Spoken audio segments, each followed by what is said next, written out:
Hello दोस्तों, welcome to my YouTube channel बढ़ के क्लासेस। दोस्तों, आज के वीडियो में मैं आपको संख्या पद्धति जिसे नंबर सिस्टम कहा जाता है, इसके बारे में बहुत ही विस्तार से बताने वाला हूँ।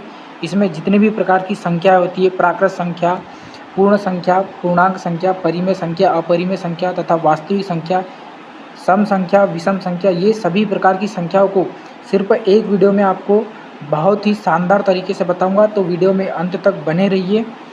वीडियो को बिल्कुल भी स्किप मत करना और वीडियो अच्छी लगेंगी तो इसे लाइक करना, वरना इसे डिसलाइक भी कर सकते हैं आप, ठीक है। तो देखिए, तो यहाँ पर पहले नंबर में हमारी दी हुई है संख्या प्राकृत संख्या, ठीक है, जिसे हम इंग्लिश में नेचुरल नंबर्स कहते हैं, ठीक है। तो प्राकृत संख्या कौन सी संख्या को कहते हैं? प्राकृत संख्या वे संख्या होती है जिनका उपयोग हम गिनती में करते हैं गिनने के लिए, ठीक है। तो ये जो संख्या है एक से प्रारंभ होती है, 1, 2, 3, इस प्रकार से ये डॉट डॉट अनंत तक के जाती है, इस प्रकार से, ठीक है। तो ये संख्या क्या कहलाती है? प्राकृत संख्या कहलाती है, ठीक है। इसके बाद हम देखेंगे पूर्ण संख्या। तो पूर्ण संख्या कौन सी संख्या को कहते हैं? इसे इंग्लिश में हम होल नंबर्स कहते हैं, ठीक है। तो जो प्राकृत संख्या होती है उसी में हम शून्य को अगर ऐड कर दें तो वो हमारी संख्या पूर्ण संख्या कहलाती है, ठीक है। बिल्कुल भी कंफ्यूज मत होना, बहुत ही ईजी है और ये 9th क्लास में बिल्कुल आता ही आता है न्यू टाइप में, तो इसे अच्छे से रट लो, ठीक है। इसके बाद हम देखेंगे पूर्णांक संख्या, ठीक है। तो पूर्णांक संख्या वे संख्या होती है जिसमें ऋणात्मक संख्या, धनात्मक संख्या, शून्य, ये सभी शामिल होते हैं, उसे हम पूर्णांक संख्या कहते हैं, ठीक है। इसके बाद में हम देखेंगे सम संख्या, ठीक है। तो सम संख्या क्या होती है? सम संख्या वे संख्या होती है जिनमें 2 का भाग जाता है, ठीक है। वे सभी संख्या क्या कहलाती है? सम संख्याएं कहलाती है, ठीक है। इस प्रकार से यहाँ पर ये जितनी भी प्रकार की, मतलब आप कह सकते हैं कि 2 के पहाड़े में आने वाली सभी संख्याएं सम संख्याएं कहलाती है। 2 में भी हम 2 का भाग दे सकते हैं, कितनी बार? एक बार। तो इस प्रकार से 2, 4, 6, 8, 10 अनंत तक के इस अल्टरनेट में आने वाली संख्याएं सम संख्याएं कहलाती है, ठीक है। इसके बाद में हम देखेंगे विषम संख्या, ठीक है। तो विषम संख्या जिसे हम ऑड नंबर कहते हैं इंग्लिश में, तो 1, 3, 5 इस तरह से अल्टरनेट में चलने वाली जो संख्या है, ठीक है, वे सभी संख्या क्या कहलाती है? विषम संख्याएं कहलाती है, ठीक है। इस प्रकार से अनंत तक के, ठीक है। 6वें नंबर में हमारी भाज्य संख्या जिसे कंपोजिट नंबर कहते हैं, ठीक है। तो भाज्य संख्याएं किन्हें कहते हैं हम? वे संख्या है जिनमें एक तथा वे स्वयं संख्या, जैसे यहाँ पर पहले नंबर में हमारी 4 दी हुई, ठीक है। तो 1, 4 और इसमें इन दोनों के अलावा हम 2 का भी भाग दे सकते हैं। तो वे संख्याएं जिनमें हम कम से कम 3 संख्या का भाग दे सकते हैं, वे संख्याएं भाज्य संख्या कहलाती है। जैसे यहाँ 4 में हम 1 का भाग दे सकते हैं, 4 का दे सकते हैं, इसके अलावा हम 2 का भी भाग दे सकते हैं, ठीक है। तो ये संख्या क्या है? भाज्य संख्या है। 6 भी भाज्य है, 8 भी भाज्य है, 9 भी भाज्य है। इसके बाद 15 भी भाज्य। 15 क्यों भाज्य? क्योंकि इसमें 1 का भाग दे सकते हैं, 3 का दे सकते हैं, 5 का दे सकते हैं और स्वयं हम 15 का भी भाग दे सकते हैं। तो इस प्रकार से ये संख्या जो है भाज्य संख्या कहलाती है, ठीक है। अब हम देखेंगे अभाज्य संख्या। तो अभाज्य संख्या वे संख्या कहलाती है जिनमें हम केवल 2 संख्या का भाग दे सकते हैं, 1 और स्वयं वो संख्या होती है, ठीक है। तो जैसे यहाँ पर 2 है, 2 में हम 1 का भाग दे सकते हैं और 2 का भाग दे सकते हैं, इसके अतिरिक्त हम किसी का भी भाग नहीं दे सकते। तो इसी प्रकार से जैसे 11 है, 11 में हम केवल 1 का भाग दे सकते हैं और स्वयं 11 का भाग दे सकते हैं, ठीक है। इसके अलावा हम किसी का भी भाग नहीं दे सकते इस संख्या में, ठीक है। तो इस प्रकार से तो अभाज्य संख्या में हम केवल उस संख्या का और 1 का भाग देते हैं, इसके अतिरिक्त हम किसी भी संख्या का भाग नहीं दे पाते, तो वे संख्याएं अभाज्य संख्या कहलाती है, ठीक है।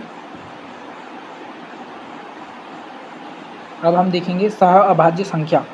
तो सह अभाज्य संख्या वे संख्या होती है जिनमें हम 1 का और स्वयं उस संख्या का भाग दे पाते हैं, वे संख्या क्या कहलाती है? सह अभाज्य संख्या। जैसे यहाँ 5 और 7 में हम केवल 1 का भाग दे सकते हैं, 5 में हम केवल 5 का और 7 में केवल हम 7 का भाग दे सकते हैं, इसके अतिरिक्त हम किसी संख्या का भाग नहीं दे सकते। तो इस प्रकार की जो संख्या है सह अभाज्य संख्या कहलाती है, ठीक है। आपको एक कन्फ्यूज़न ये भी रहेगा, जिस मैं बताता हूँ। जैसे यहाँ पर 2 और 25 दिया हुआ है, तो ये सहअभाज्य संख्या है या नहीं है? तो दोस्तों ये जो संख्या है सह अभाज्य संख्या कहलाएंगी। क्योंकि इसमें हम 1 और 2 और 25 के अलावा किसी और का भाग हम दे नहीं सकते, ठीक है। 25 में हम 5 का भाग दे सकते हैं, लेकिन 5 का जो भाग है हम 2 में नहीं दे सकते, ठीक है ना। तो इस प्रकार से जो संख्या है सह अभाज्य संख्या कहलाती है, ठीक है। तो जो 2 और 25 है ये सह अभाज्य संख्या नहीं है, ठीक है ना, ये याद रखना। अब आती है हमारी परिमेय संख्या है, ठीक है। तो परिमेय संख्या वे संख्या होती जिन्हें हम P/Q के रूप में लिख सकते हैं, जहाँ Q नॉट इक्वल 0 होना चाहिए, ठीक है।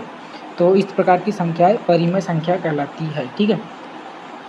तो जैसे 7/5 दिया हुआ है तो ये परिमेय संख्या, ठीक है। अब यहाँ जैसे 3 दिया हुआ है, ठीक है, तो 3 के बटे में हम 1 लिख सकते हैं, क्योंकि 1 से हम 3 को काटेंगे तो कितने बार कटेंगे, 1 से 3 को काटेंगे तो 3 ही बार कटेंगे, मतलब हमारा 3 ही आंसर आएगा, ठीक है। तो इस प्रकार से हम इसे P/Q के रूप में लिख सकते हैं, ठीक है। तो इस प्रकार से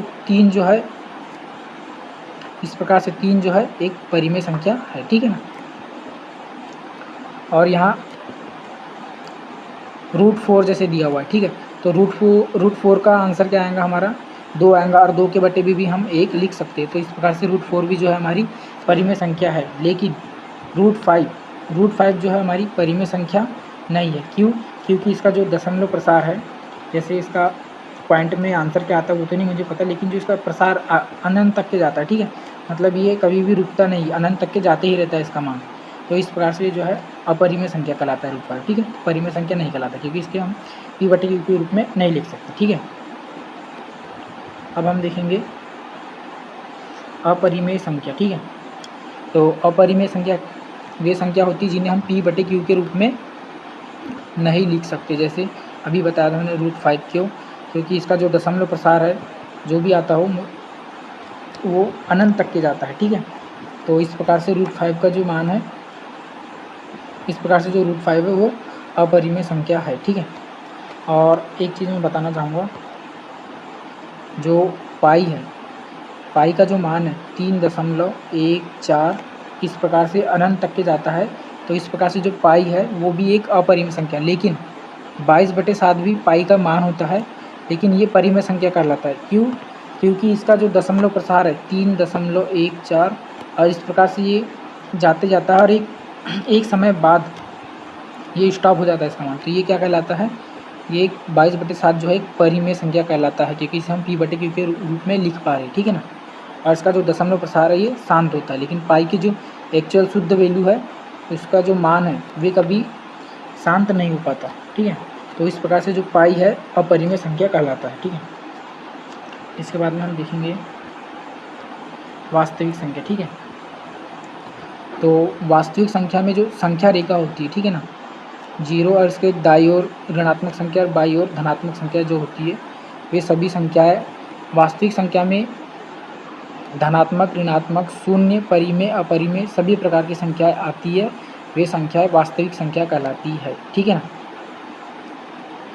तो इस प्रकार से वीडियो अच्छी लगी हो तो लाइक करो, और इसी प्रकार की वीडियो के लिए हमारे चैनल को सब्सक्राइब करो। धन्यवाद।